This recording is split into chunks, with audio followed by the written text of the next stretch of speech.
카메라에 잡힌 화면을 살펴보면 예측의 날이 암석에 부딪히면서 암석의 파편들이 깎여나가는 것을 확인할 수 있는데, 놀랍게도 깎여나간 파편들은 사람의 위치에 서 있는 마네킹의 머리 높이까지도 튀어오릅니다. 이렇게 높이 튀어오른 암석 파편들은 사람의 눈거목을 다치게 하는 것. 어째서 예측의 작업도 중 눈이 다치는 사고가 많이 일어나는지 실험을 통해 확인됐습니다. 우리나라 산의 특징은 우거진 잡초와 숲을 사이에 보이지 않는 잔돌멩이가 많다는 것.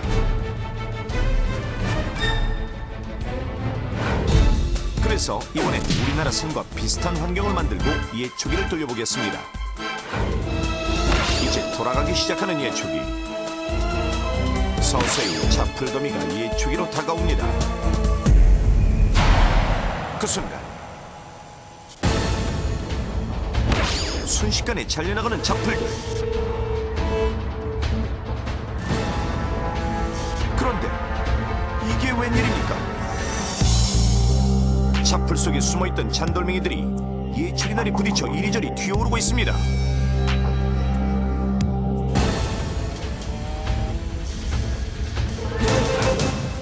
이렇게 튀어오른 잔돌멩이들은 사람에게까지 튀어 상처를 입히고 높이 튀어오를 경우 눈이나 얼굴까지도 다치게 하는 것입니다. 예초기 날이 돌과 같은 단단한 물체에 부딪히면 돌 파편 등이 튈 수 있습니다. 게다가 불량 예초기 날이 부딪혔을 경우엔 돌 파편뿐만 아니라 날이 깨져 날 파편까지도 튈 수 있는데요. 예초기는 정지 상태가 아니라 끊임없이 움직이고 있기 때문에 돌이나 날 파편은 어디로 튈지 모릅니다.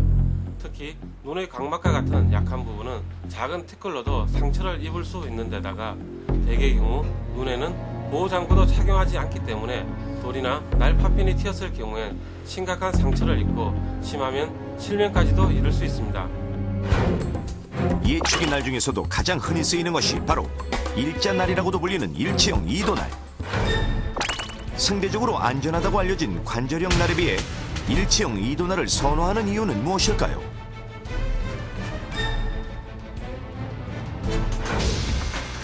먼저 관절형 날로 비교적 단단한 페트병을 자르는 실험을 해보겠습니다.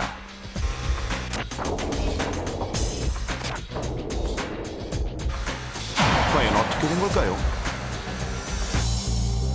고속 카메라에 잡힌 화면을 보니 단단한 페트병에 부딪혀 날이 꺾이긴 하지만 페트병의 한쪽 면이 잘려 액체가 밖으로 뿜어져 나오는 모습을 확인할 수 있습니다.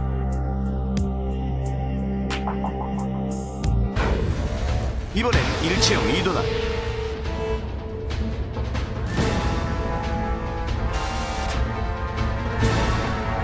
일체형 이도날이 스치자 그대로 도동강이라고 많은 페트병.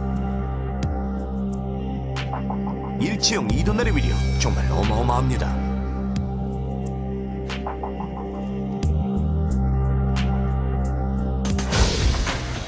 이번엔 관절형 날로 더 단단한 강목을 잘라보는 실험. 관절형 날이 스치자 강목 모서리에 흠집이 나는데 자세히 보면 단단한 강목에 부딪힌 관절형 날이 완전히 꺾이면서 강목에 흠집만 낼 뿐 완전히 잘리지는 않고 날이 튕기는 것을 알 수 있습니다. 자, 이번엔 일체형 이도날. 일체형 이도날을 강목에 갖다 대자 강목 모서리를 깎아내더니 곧이어 완전히 자르고 말았습니다. 관절형 날과 달리 꺾이지 않는 일체형 이도날은 이렇게 단단한 물체에 부딪혀도 쉽게 자를 정도로 힘이 세기 때문에 사람들이 많이 찾지만 그만큼 사람 몸에도 훨씬 심각한 상처를 입히는 것입니다. 자, 그렇다면 이제 벌초 작업을 조금 더 안전하게 하는 방법을 알아보겠습니다.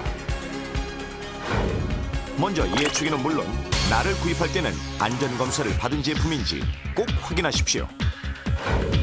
안전한 나일론 날이나 관절형 날로도 충분하니 위험한 일체형 이도날보다는 이런 날을 사용하십시오.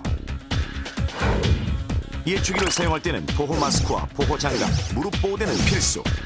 눈이 다치는 사고가 많으므로 보안경은 무엇보다 중요하다는 것도 아시겠죠? 날을 연결하는 볼트가 헐겁거나 비뚤게 대충 조여졌을 경우 날이 날아갈 수 있습니다. 꽉 조여졌는지 확인하십시오.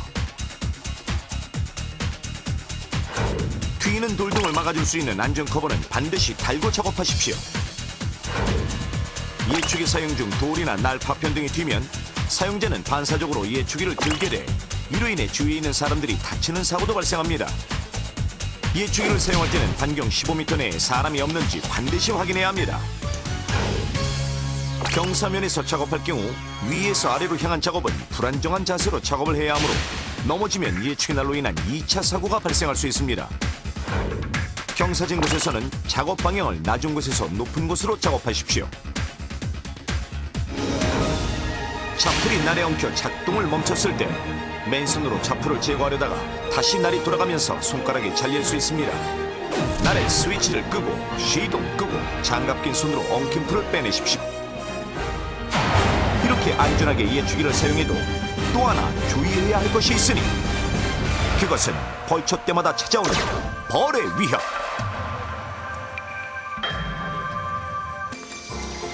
미리 벌초를 하기 위해 선친의 산소를 찾은 넘버원 씨.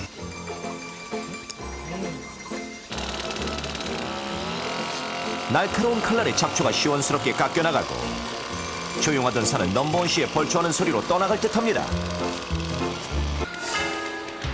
바로 그때 예초기가 지나간 자리에서 뭔가를 발견한 넘버원 씨. 그것은 바로 땅벌집.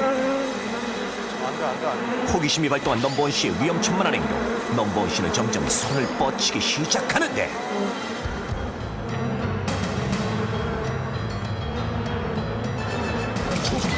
결국 넘버원 씨는 벌집을 건드리고야 말았습니다. 서운한 벌떼들은 벌집에서 하나둘 나오기 시작하고 날아오는 벌에 당황한 넘버원 씨.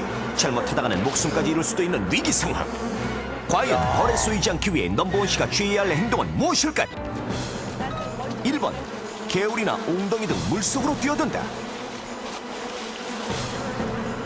물속에 뛰어들면 일시적으로는 안전할 수 있지만 사람이 숨을 참지 못하고 머리를 내밀 경우 벌들에게 집중 공격을 받을 수가 있습니다. 3번, 최대한 빨리 뛰어서 그 자리를 벗어난다. 벌은 시속이 최고 50km까지 날 수 있기 때문에 그래서 사람이 가능하다니까. 그래서 벌을 그런 이긴다는 거야. 것은 불가능하죠. 따라서 벌을 보고 뛰는 동작은 벌에게 목표물을 인식시켜주고 위협할 수 있는 과격한 동작이 되기 때문에 뛰는 것은 상당히 위험합니다. 2번, 납작 엎드린 채 움직이지 않고 가만히 있는다. 벌떼는 위협을 가하지 않는 대상은 절대 공격하는 법이 없습니다. 따라서 벌의 공격을 당할 시에는 그 자리에 엎드려 가만히 있는 것이 좋습니다. 이때 신경이 집중되어 있는 머리나 목은 팔로 감싸주는 것이 안전합니다. 그렇다면 벌은 어떠한 경우에 사람을 공격하는 것일까요? 실험을 통해 알아보겠습니다. 먼저 제작진은 전문가의 보호 아래 안전장비를 착용한 후 벌이 있는 곳에서 뛰어보겠습니다. 실험자가 뛰기 시작하자 벌은 더 위협적으로 달려듭니다. 납작하게 엎드린 후 가만히 있어 보겠습니다.